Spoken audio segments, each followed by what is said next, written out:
Hello friends, Jennifer Pearson here, Thistle Gypsy, and I just started this sheet right here. I just created it and I thought, you know what, why don't I share that?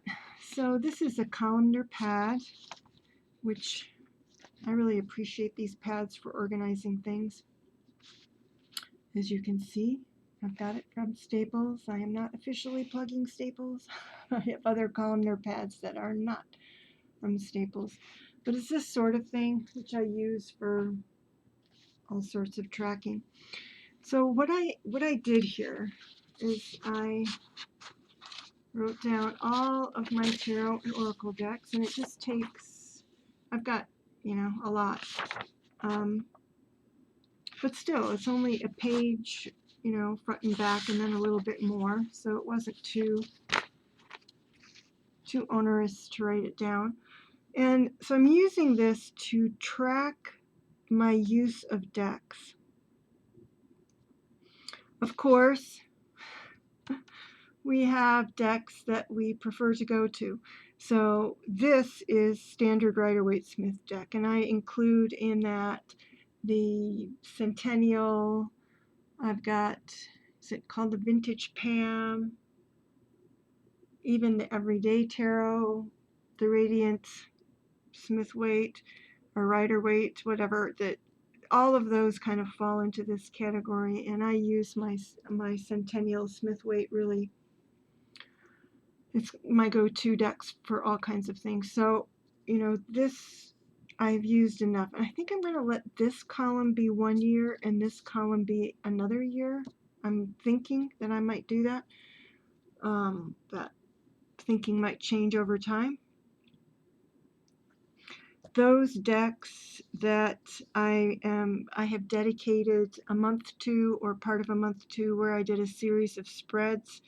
I'm going up to the brown line for those decks, and then if I use them thereafter, I'm going to add, I'm going to fill in blocks. For example, I just used the Greenwood, so I'm going to use, it was it January?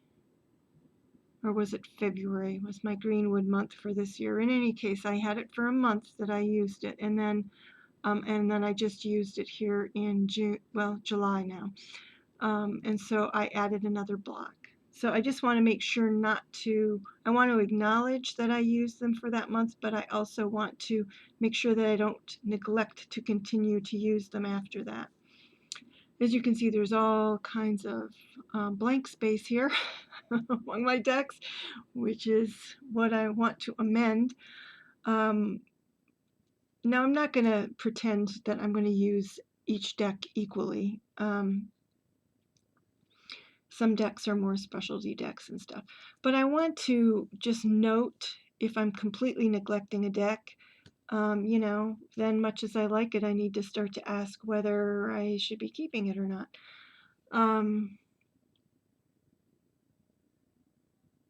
What I did when I made my list, because I tend to neglect my oracles, I've got some great oracle decks, but I tend to neglect them because primarily they have a learning curve, whereas with most tarot decks, they're based on, my tarot decks at any rate, are based on the Rider-Waite-Smith system, and they're much easier to pick up and use.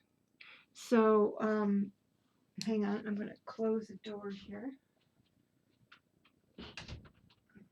Got some disruptive animal noises.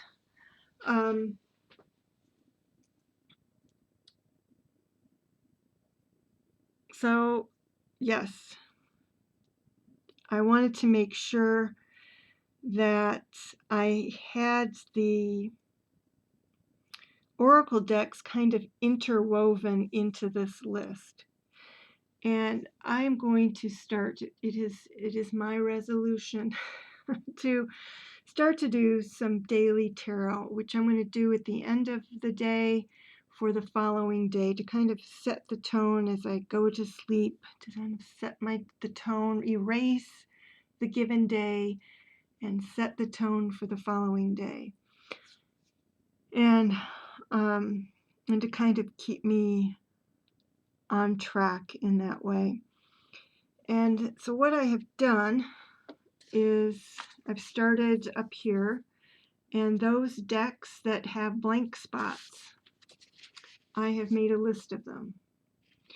And I'm not going to force myself to use these cards this week on those daily draws or whatever, but I'm going to keep it out here. I'm going to keep this list out here as a reminder that I need to give these decks a chance. Two of these are beloved decks, the medicine cards and the soul cards, but I haven't had them out all year.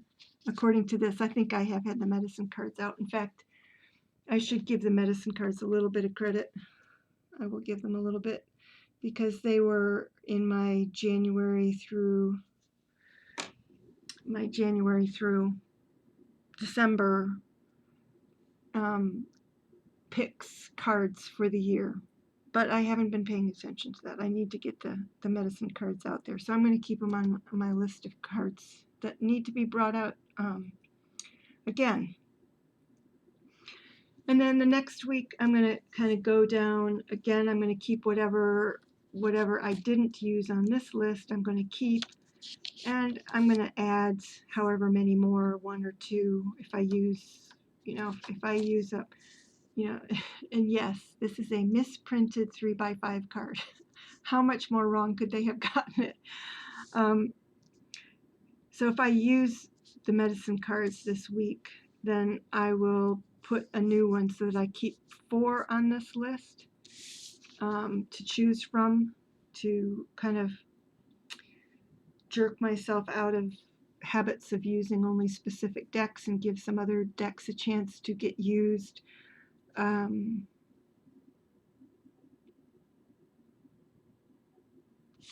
I think that's all I wanted to add.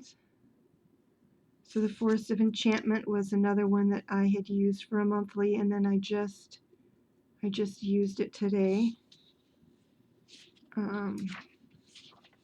And then there's the Ghetto Tarot, which is July is currently my month for using the Ghetto Tarot, and I don't know if I pulled it out previous to that or not, but again, this is a reminder that at some point during the year, after July, there's many months left, to remind me to get out the Ghetto Tarot again and keep using it. And who knows, maybe as I start using my decks in a little more balanced and fair manner, again, one, I might discover that there are some decks that really don't work for me that well. And I'm hoping too it will remind me of the variety of decks that I have and the wonderful decks that I have, the decks that I have to be grateful for, and thus I don't need to be stalking other decks online. And I don't really do that, but it's so easy to just come across something and it's like, oh, what's that? And kind of hop along down that little rabbit hole. And again, thus far I can't say I regret my rabbit hole journeys too much, but just to keep perspective, I guess I would say, to keep perspective on that and to use the decks I have, because at this point, the decks I have, unless I haven't given them enough consideration to make a decision, most of them are really decks I really like. And so I really need to be really using them. All right, everybody. So I just thought I would share that method. I'm really curious if anybody else has a way of tracking the decks they have and haven't used to, again, kind of, I know certainly some people have decks that they have no real intention, like I don't have my Lenormand on here. When I feel like doing a Lenormand reading, it's usually Grand Tableau, and I grab a Lenormand. So I'm not too worried about that. But some people have decks that are historical decks or showpieces, in the sense of just being artistically super beautiful, that they really don't intend to be reading with. And of course, they wouldn't have them on a list like this. But if anybody else has some way of tracking what decks they have and haven't used.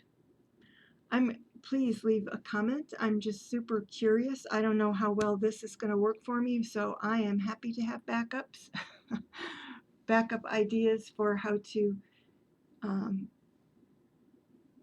make sure that I'm using all of the wonderful decks that I have. All right, everybody, take care. Bye-bye.